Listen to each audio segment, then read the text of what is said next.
আজকের এই ভিডিওর মাধ্যমে জানতে পারবেন রেনিমি অ্যাপের থেকেও বেস্ট একটি অ্যাপ দিয়ে মাত্র 1 মিনিটে আপনারা অস্থির ফটো এডিটিং করতে পারবেন। হ্যালো ফ্রেন্ডস, আসসালামু আলাইকুম। কেমন আছেন আপনারা সবাই? আশা করি আপনারা সবাই অনেক ভালো আছেন। আমিও আল্লাহর রহমতে ভালো আছি। তো আজকে রেনিমি অ্যাপের থেকেও বেস্ট একটি অ্যাপ দিব যার মাধ্যমে আপনারা ফটো ইনহ্যান্স করতে পারবেন প্লাস কালার গ্রেডিং করতে পারবেন। তো ভিডিও শুরু করার আগে ছোট্ট একটি রিকোয়েস্ট, যারা আমার চ্যানেলটি সাবস্ক্রাইব করেনি প্লিজ চ্যানেলটি সাবস্ক্রাইব করে পাশে থাকা বেল আইকনে ক্লিক করে দিবেন। তাহলে আমি নতুন নতুন ট্রেন্ডিং ভিডিওগুলো আপলোড করার সাথে সাথে আপনারা নোটিফিকেশনটি পেয়ে যাবেন। তো চলুন কথা না বাড়িয়ে ফটো এডিটিং শুরু করা যাক। তো প্রথমত আপনারা প্লে স্টোরে চলে আসবেন। এখানে আপনারা ম্যাজিক ইরেজার লিখে সার্চ করবেন, তাহলে এই অ্যাপটি আপনারা পেয়ে যাবেন। এই অ্যাপটি আমি অলরেডি ফোনে ইনস্টল করে নিয়েছি। তো ইনস্টল করার পরে এখান থেকে ওপেন অপশনে ক্লিক করবেন। অ্যাপ ওপেন করার পর আপনাদের সামনে এরকম একটি ইন্টারফেস চলে আসবে। এখান থেকে আপনারা ইনহ্যান্স কোয়ালিটি এই অপশনে ক্লিক করবেন। এরপর গ্যালারি থেকে আপনারা যে পিকচারটি এডিট করতে চান সেই পিকচারটি সিলেক্ট করবেন।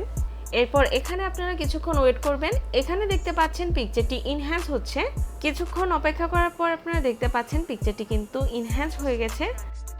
এখানে আপনারা পার্থক্যটা দেখতে পাচ্ছেন, পিকচারটা আগে কিরকম ছিল এবং পিকচারটা মাত্র এক ক্লিকে কতটা কোয়ালিটিফুল হয়ে গেছে। এটা হচ্ছে বিফোর পিকচার এবং এটা হচ্ছে আফটার পিকচার। মাত্র এক ক্লিকে কিন্তু ফেসটা অনেক স্মুথ হয়ে গেছে। এখান থেকে ফেসটা বেটার কোয়ালিটিতে ইনহ্যান্স হয়ে গেছে। তো এরপর আমরা ফটোতে কালার গ্রেডিং অ্যাড করে নিব। এর জন্য আপনারা উপরে থাকা নেক্সট অপশনে ক্লিক করবেন। এরপর আপনারা নিচে দেখতে পাচ্ছেন ফিল্টার অপশন আছে, এই ফিল্টার অপশনে ক্লিক করবেন। এখানে আপনারা অনেকগুলো ফিল্টার পেয়ে যাবেন। তো এখান থেকে যে কোনো একটি ফিল্টার আপনারা সিলেক্ট করে নেবেন। এরপর এখানে ক্লিক করে কিন্তু এই ফিল্টারটাকে আপনারা আপনাদের ফটোতে সুন্দরভাবে অ্যাডজাস্ট করে নিতে পারেন। তো এখান থেকে আমি একটু কমিয়ে নিচ্ছি। এরপর ডান দিকে থাকা টিক চিহ্নে ক্লিক করবেন। এরপর পিকচারটা সেভ করার জন্য উপরে থাকা সেভ অপশনে ক্লিক করবেন। তাহলে এই পিকচারটি গ্যালারিতে সেভ হয়ে যাবে। তো ফ্রেন্ডস, এটাই ছিল আজকের ছোট্ট একটি ইন্টারেস্টিং ভিডিও। তো আজকের ভিডিওটি কেমন লাগলো কমেন্ট করে জানাবেন। ভিডিওটি ভালো লাগলে প্লিজ লাইক করবেন এবং ভিডিওটি শেয়ার করে আমার পাশে থাকবেন। সবাই ভালো থাকবেন। আল্লাহ হাফেজ।